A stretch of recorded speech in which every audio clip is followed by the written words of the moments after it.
Imagine a world where every financial decision you make contributes not only to your personal growth, but also to the welfare of your entire community. A world built on trust, transparency, and shared prosperity. This is the vision that Islam offers when it addresses the complex issue of interest, known as Riba in Arabic, a concept that is both economically and ethically transformative. At its core, Islam rejects the extraction of profit through interest, because doing so undermines the spirit of fairness, justice, and compassion that is essential to a just and balanced society. The Holy Quran provides powerful guidance on this matter, as illustrated in the verse, "Those who devour usury will not stand except as stand one whom the devil has driven to madness." Quran 2:275. This stark warning reveals that the pursuit of wealth through interest not only corrupts the soul, but also disrupts the social fabric of communities, leading to exploitation and deepening economic inequality. Delving deeper into divine wisdom, the prohibition of interest emerges as a timeless directive intended to foster an equitable system of economic interaction. Islam teaches that wealth is not a personal possession to be hoarded, but a trust from Allah that is meant to circulate within the community to uplift everyone. This foundational idea is beautifully encapsulated in Quran 3:130, which admonishes believers to avoid usury that you may be successful. Here, success is redefined from individual accumulation of wealth to a collective achievement that ensures justice, fairness, and mutual benefit for society. The principle emphasizes that when capital is channeled through ethical and transparent means, it builds trust among individuals and communities, ultimately stabilizing economic relations and promoting social solidarity.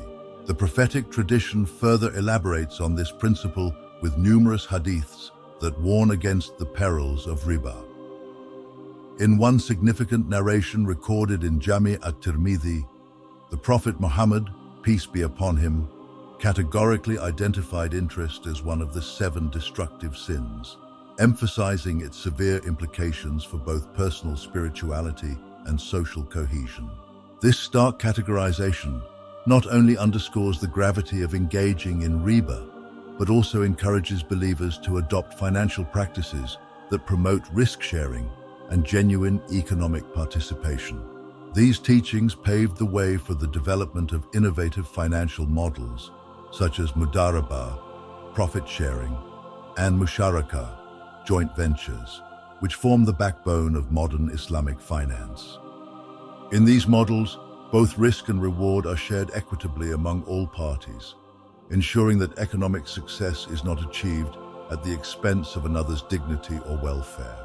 Historically, classical Islamic jurisprudence did not regard the prohibition of interest as a mere legal technicality, but as a fundamental element in building a just socio-economic system.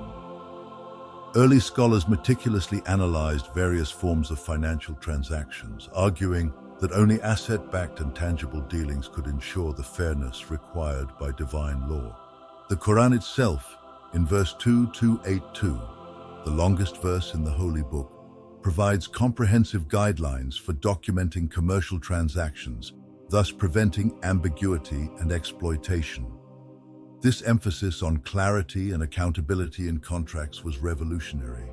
It underscored the belief that every financial commitment should be transparent, making it easier to hold parties responsible and to administer justice. Such measures were designed to protect the rights of all stakeholders involved, thereby ensuring that economic interactions strengthened rather than weakened the societal fabric. Modern Islamic economists have built upon these time-honored insights to develop financial systems that are both Sharia-compliant and robust enough to meet the challenges of the contemporary global economy. With the advent of digital finance and increasingly complex international markets, Islamic financial institutions have been innovating continuously by expanding asset-backed financing, employing risk-sharing arrangements, and designing sophisticated financial instruments free from interest.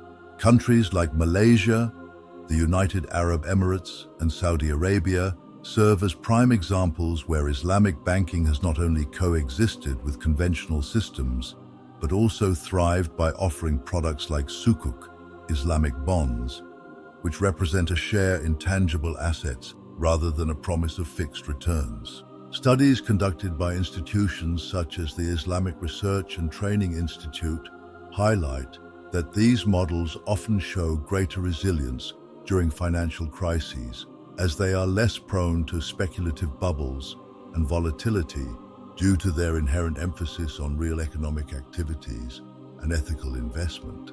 Beyond the realm of technical and economic benefits, the spiritual dimension of Islam's stance on interest imparts a broader message about individual accountability, social justice, and ethical governance. Quran 4:58 commands, "Indeed, Allah commands you to render trust to whom they are due, and when you judge between people, to judge with justice." This verse weaves the principles of justice and trust into the very fabric of everyday transactions, elevating them from mere economic exchanges to acts imbued with moral significance. In this light, the avoidance of riba is not only a legal duty, but also a profound expression of faith that aligns personal behavior with the divine mandate for equity and compassion. The emphasis on ethical conduct in financial dealings reminds believers that their actions in the economic sphere are inextricably linked to their spiritual well-being and ultimate accountability before Allah. The paradigm of an interest-free economy is further bolstered by its integration with other pillars of Islamic financial ethics, such as zakat, obligatory almsgiving, and sadaqah, voluntary charity. These practices are designed to redistribute wealth and alleviate poverty, thus ensuring that prosperity is shared equitably across all segments of society. The obligatory payment of zakat, as mandated in the Quran, serves to purify one's wealth, redirecting a portion of it to those in need and thereby fostering a cycle of communal care. Sadaqah, on the other hand, represents voluntary acts of charity that further solidify the social bonds within the community. Together, these practices reinforce the moral imperative that wealth should function as a social lubricant, nurturing an environment where economic success does not lead to isolation or inequity, but rather contributes to the collective upliftment of society. In the domain of personal finance, Islamic teachings on interest serve as a blueprint for living with integrity and purpose. For individual Muslims, the decision to eschew interest is not merely a compliance with religious law, but a conscious choice to embrace ethical financial practices. This commitment to living in accordance with divine principles calls for alternative strategies in saving, investing, and borrowing, strategies that prioritize long-term, sustainable growth over short-term gains. In a reflective hadith from Sahih Muslim, the Prophet Muhammad, peace be upon him, stated, "Whoever among you sees an evil, let him change it with his hand. If he is not able to do so, then with his tongue. And if he is not able to do so, then with his heart. And that is the weakest of faith." This powerful message reminds individuals that their inner conviction must translate into proactive measures in all aspects of life, including financial dealings, urging them to challenge and transform practices that perpetuate injustice and exploitation. Adding another layer of detail, Islamic teachings also address contemporary issues such as the ethical use of modern financial technologies and globalization. As the world becomes more interconnected, there is a growing need for financial products that not only yield profit, but also ensure compliance with ethical standards. Islamic finance is gradually evolving to address digital currencies, online banking, and international trade under Sharia principles. Scholars and practitioners are continuously engaged in reinterpreting classical teachings to offer innovative products that meet the needs of a modern economy while staying true to the prohibition of riba. These endeavors include developing comprehensive regulatory frameworks and certification processes that ensure Islamic financial products are not only economically viable, but also ethically sound.